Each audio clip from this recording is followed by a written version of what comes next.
Did I get it? Hello, and welcome to the Addicts Anonymous podcast. I'm your host, Jim R. Today, we're going to be interviewing Rachel W. How are you doing today, Rachel? I'm good. I'm good. All right, glad to hear. So let's dive in and talk about growing up for you. Okay. Well, I grew up in foster care from about the ages of 6 to 12. My mom, she's paranoid schizophrenic and she's a drug addict. She turned her life around when I was 12 and got custody back of me. But, I was pretty good kid up until, I started lashing out maybe around like 16 and I ran away from home and I started using drugs. Going back real quick, growing up in foster care from 6 to 12, how was that? It was, I went to a couple foster homes and then my aunt had custody of me, but it was hard because I'm an only child, so I was and my dad wasn't in the picture, so it was rough being like away from her, but and then being with my aunt, she's my family has a big history of mental health disorders. My mom is a paranoid schizophrenic and my aunt had a dissociative identity disorder, which is multiple personalities.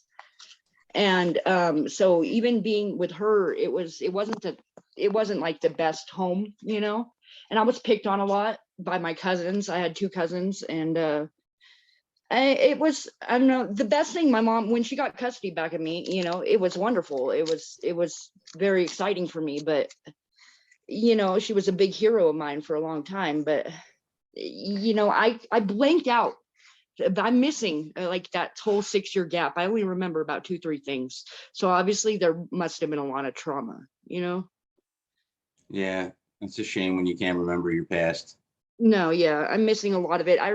It's like I put my memories in a hat, and some days I can pull some out and remember some, but most of the time it's kind of a big gap in there. Yeah, that's how I feel sometimes. Yeah. Mm-hmm. So how was life once your mom got you back? It was okay until I started, like rebelling. I guess I felt like she was trying to overcompensate for the years she wasn't there. So of course I took off and I ran away from home when I was and dropped out of school when I think I was about 16 or 17. Yeah, and so and then from there, she I don't know, we got in a big fight and I kind of just like cut her off, and my grandma died, and we didn't talk for a few years, and then when I reconnected with her because I got pregnant, right, with I have 8 children, mind you. 8 children, wow. And I've lost 6 of them to the system. And 3 of them live with their dad, 3 of them were adopted, but I was pregnant with my second child, I think, and I went to move back home, and upon moving back home, I found that my mom had relapsed off of meth. And I was trying to get off the needle. See, I moved away. I started slamming methamphetamine. At what age? About maybe 20, I'll say. So when you were younger, you talk about rebelling when you were around 16. What were you doing to rebel? I was smoking pot and running away from home. I was doing cough medicine pills. And then I quit that. And about 18 years old, I connected with a friend and moved down about 45 minutes away from my home and started smoking meth. And as a matter of fact, my oldest child is a product of rape. Yeah, I was doing really bad. I moved down to a big city, got raped, had him, got sober, and then what age was that? 18. Okay, so this is before the meth then? No, 18. Well, 18 is when I started meth. I got sober again, but I only did it like for about 2 months. Then I got sober, had him, stayed sober for about 3 months, and then I started using again. Were you using while pregnant? No, I got sober for that pregnancy. Okay. Yeah, and then I had him. I got sober. Had him. I got pregnant again, and I tried to move back home. Because I was at that point I was using intravenously, and I thought, well, I could go home and just get clean. Because I had already had issues with CPS at that point with my oldest child, but I had an open case, and then, well, when I moved back home, I found out that my mom was using meth again, and she had a whole bunch of people living in our house that were all intravenous drug users. Yeah, and so it was difficult. So then my subsequent pregnancies, most every one of them I was using for those, except for my last two. So I mean, that's why I have a whole mess of So where were you living when you were around 20 years old? Where were you living? Were you still living with your mom, or who were you living with? I was in and out of dope houses most of the time with my kid, then I hooked up with my ex, and and I moved in with him for a while, and then I tried to get clean, so I moved in with my mom, and when I moved in there, it just didn't help me get clean. Obviously she was getting high, and it was difficult for me to accept at first because that's my mom, but eventually it came to the point where I was getting high with my mom.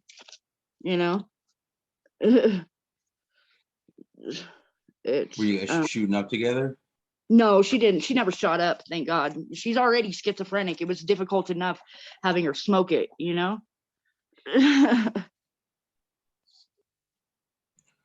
So during this entire time, did you ever have a job or anything like that? No, nuh-uh. Where, I didn't get a job at all until 2016, honestly. so how were you getting money for the drugs? Well, anything I had to do. Well, it depends. But when I wasn't in a relationship, I was trading sex for drugs. And when I was in a relationship, we were just stealing things and selling them. There was a couple times like my ex kicked a door down to a house. We stole a TV. I mean, we were doing a lot of bad stuff.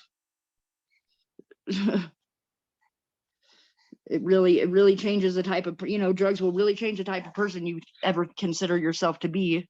I never saw myself doing that ever in my life, but I did. How long were you doing that for?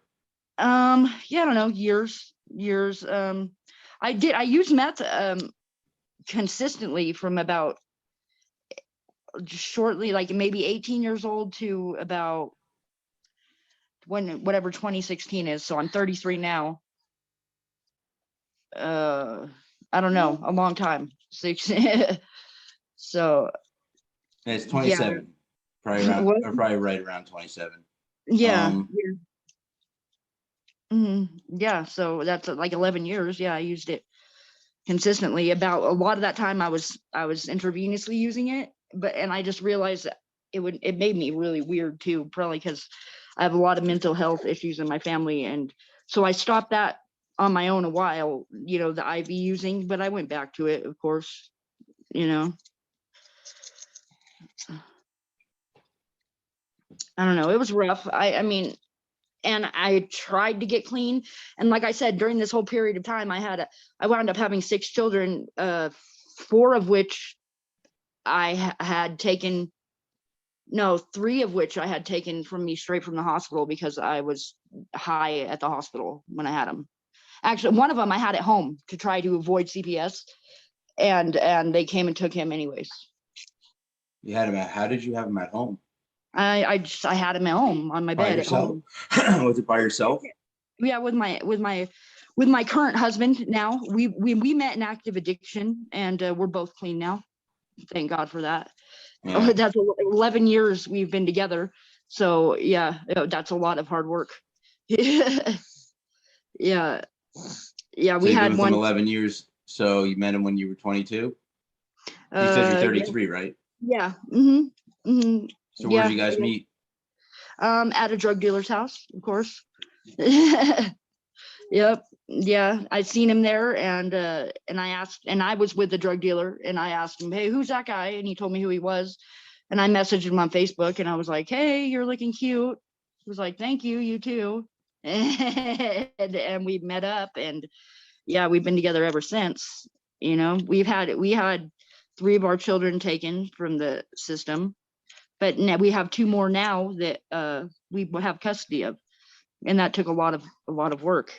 You know, because in California, I don't know if you're familiar with the child custody laws in California, but if you've had any child that you've had your rights terminated from, they can take any one of your kids. It doesn't matter if you're clean. I mean, I went to a program in 2016 to try to get my son Elias back, and they told me it didn't matter what I did. I mean, I was clean a year. I had an apartment, and I graduated my program, and they said that that didn't matter, that they were still going to adopt him out to the system, you know, adopt him to, because his other brothers and sisters were in an adoptive home. And so they were putting him with them instead. They said that they think they would be better parents than us, even though I put in all the work. I was going to drug court.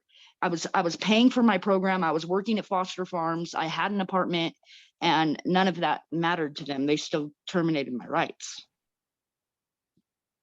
So that was hard. And that's when I went to, and I managed to stay sober. I managed to stay sober through that. And that's the hardest thing I've ever done in my life. You know? I can only imagine. Yeah. You know, that he didn't, of course, my husband, and because of that, like me and him almost split up. He's only been clean about a year. You know, we managed to, he never brought it around me or nothing like that, but I you know, I guess enough trying for me, and he finally did it, you know. We moved though out of California, so that's probably a big part of it. Well, they say people, places, and things. So you think the fact that you're away from those people really helps you stay sober? Oh, a lot of it, yeah. And yeah, that, and it's like I got pregnant again. See, I have my last son, Owen, and I'm like, I had him, and I had him in California, but I had him with a midwife because I was so terrified of my name coming up in hospital. You know what I'm saying? Yeah. Yeah, and then taking him, even though I was sober, because I got sober in 2016, and I had a little brief, you know, relapse there, but it wasn't much. You know, I kind of got my shit together real quick, but it's just, I had him with a midwife because I was so terrified of them taking him in a hospital. And then I got pregnant with my daughter, and I told my husband, I'm like, no, we're moving out of here. We got evicted from our house, and because we were living on a property that the owner started selling. The owner sold, you know, while we were there, so we had to leave. And I told him, I'm just like, let's just go, you know, out of California. Let's just get out of here, you know. I don't want to be here no more. And that really put the move on him, like. And he, at that time, I was already sober, you know, but he wasn't. And we moved, and it helped, you know. And now he has no desire to do it, so thank God for that, you know. He's I did it with NA, and I did a program. He's done multiple programs, but he's also done multiple prison terms. And he said that it just took a while. I guess he just wants to be clean now. I don't know. What he happen to go to jail for? Grand theft, most of it, and then multiple violations for drug charges. Yeah, he's done about 6-7 violations, but his terms, he did a term in Soledad for grand theft. What's Soledad? It's like a level 3 prison in California. So that's heavy duty, like maximum. I'm in New Jersey. Oh yeah, no, it's not maximum. I mean, he's got a hard 19, which means he can only be like a level 3. Level 5 is max, but so it just means like he was in there with a bunch of lifers. So, but he's not a lifer, you know. He just went back a lot. So it was all drug related. So he was stealing cars to make money for drugs? Well, yeah, stealing. It wasn't cars. It was just grand theft, not grand theft auto. He was just stealing things to get money for drugs. And then I think the last charge, he got drunk and stole a bunch of stuff from a store and turned himself into the cops, as a matter of fact, and did 3 years behind it. Why'd he turn himself in? He was drunk. That's why. Oh, Yeah, like he was in jail. It's kind of a funny story. He was in jail, and they told him, "Oh, we're trying to give you 3 years," and he's like, "Tell him I don't want the deal." And his lawyer came and visited him in jail and said, "You might want to take this deal." He said, "Why?" He says, "Because I have your signed confession right here." He said, "What?" He said, "Yeah, look it." And he handed it to him. He wrote this letter. "I'm sorry for stealing your stuff. I was just trying to go to jail." and he said, "You know what? I'll take that deal now." They said, "No, they already pulled it." So yeah, if they tried to give him like 1.5 years, and then they pulled the deal and ended up giving him 3 because of his letter, his confession. wow. Yeah, the things we do, right? Things we do. So what's going on nowadays with your life? You said you've been sober since 2016? Yeah, I mean, I had a brief respite there where I was drinking some alcohol. So I consider my like completely clean date as April 10th of last year, Okay. because because that's like my clean and sober date, so I've almost got a year there. But since we I don't know. So now we did a lot of moving. When we left California, we were traveling, trying to figure out where we wanted to be. We wound up going through Colorado all the way to Missouri, and my mom ended up moving out to Missouri. And then we came back up to Idaho and realized that the housing prices are really expensive. And now we're in a little town in southeast Colorado. And in where my husband's ancestors are from. And we came to visit the cemetery, and my husband got a job at a casino, and now they gave us housing with his job. And the casino gives you housing? Well, it's like, yeah, we live in a like a hotel room.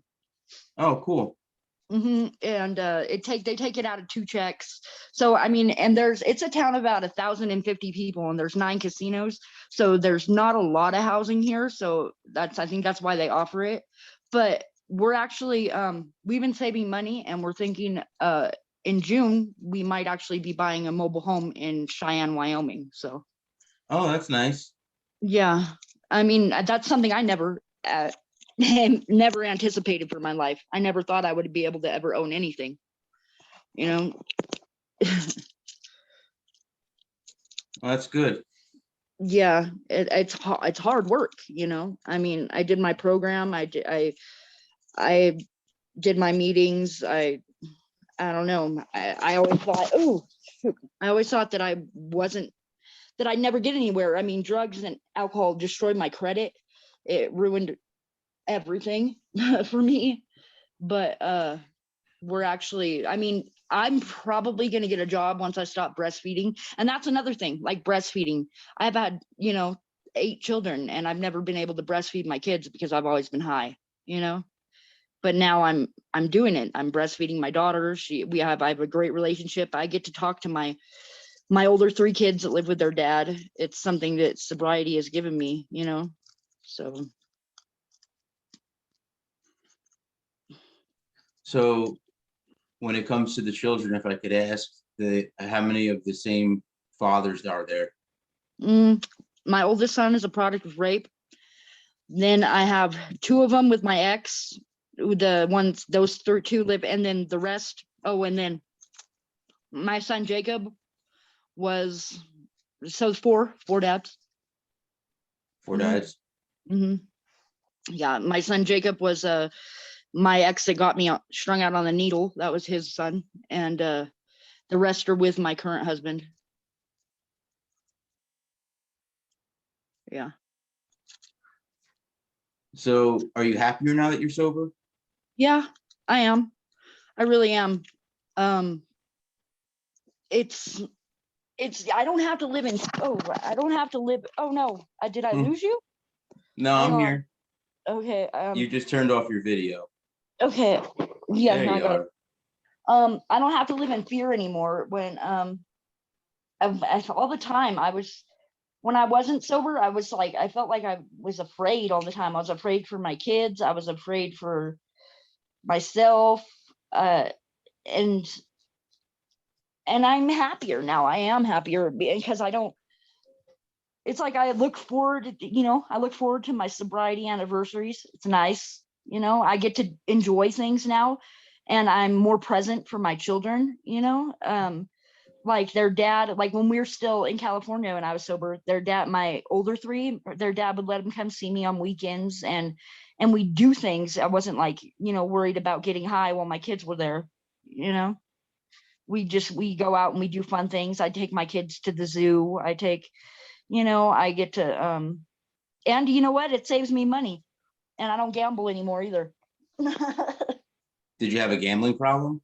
yeah, yeah. It can wait. I lived about 2 miles from a casino in California. So yeah, of course, I gambled all the time. You can find drugs and money, whatever you want there. Yeah.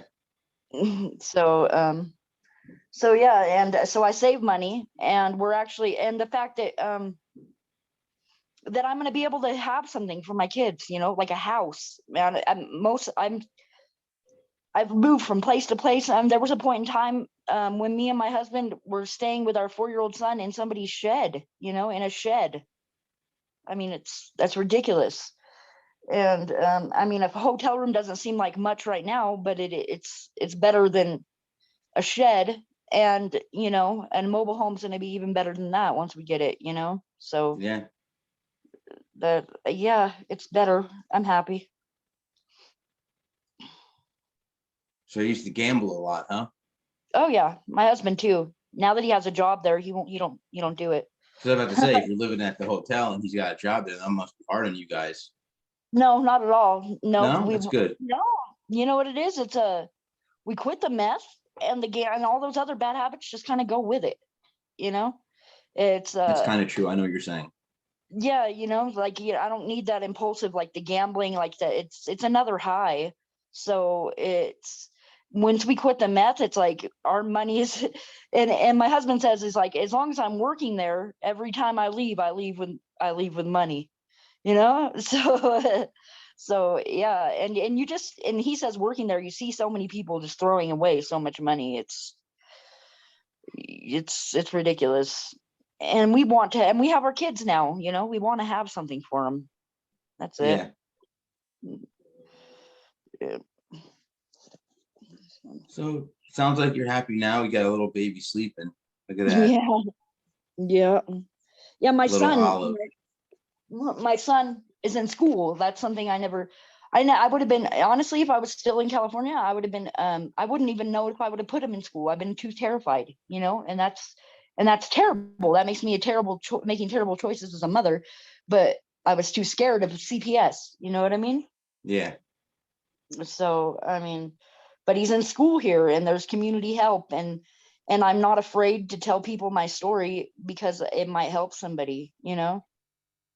absolutely. A lot of these people that listen to the podcast message me or tell me that, they relate to a lot of the stuff they hear. Makes them feel like they're not alone. Yeah, I mean, but like I'm losing 6 children. I mean, I never thought I would ever get clean. It's exhausting. It makes you feel like a piece of crap person. It makes you like, what kind of person loses their kids? Obviously you've got to be a terrible mother. You know, and Yeah, that's what I've always thought about myself, that I'm just a terrible mother. But I mean, sobriety has shown me that I'm not a bad mom. And like, even I'm connecting with social workers down here at this community help place that, are helping me get like housing or get my GED, things like that. And they tell me all the time, like, you're such a good mom. And it's something I never ever thought I'd hear in my life. And sobriety has given me that. And thank God for that, because my kids deserve a good mom. you should be proud of that. Yeah. Yeah. Seems like you are. That's good. Yeah. Oh, it's quite the story you got there. Yeah, it's rough. I mean, it's turned around, and that's good then, I guess. That's all that matters, right? Exactly. It's where we are today that matters, not where we were. Mm-hmm. So my last question is, do you have any advice for people that might be listening or watching right now? I don't know. Just take that step, man. I mean, can I say something else real Yeah, of fast too? course. Like, I just found out that my brother, he's 27 years old, and he was rushed to the hospital yesterday because his oxygen sats were 62 because he's relapsed off heroin, and he's he's got bad kidneys, and he's in kidney failure and got an infection in his legs now, and that's one of the hardest things, is because he's so young, and he would rather die. He loves heroin so much, he would rather die than ever get off of it, and he thinks that nobody out there cares about him. So there's anybody, just know that there is somebody out there that cares about you, and you need to take that step, because you don't want to end up like that. Yeah, that's That's terrible. hard. That's a hard situation. Baby, and I've had 3 friends die from fentanyl overdoses, and I just don't want to see that. It's my only brother. Yeah, fentanyl's everywhere. They're putting it in everything. It is, man. And yeah, so anybody that's listening to, like, somebody out there loves you, so take the step, do it. But it's not worth it.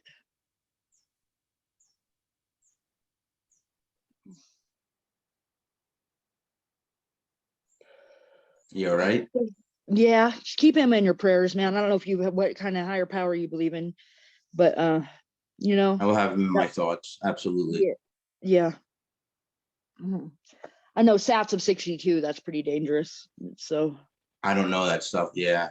yeah, I think they freak out once they hit below 97. Like he's only getting 62% oxygen. So Wow, that's no good. yeah.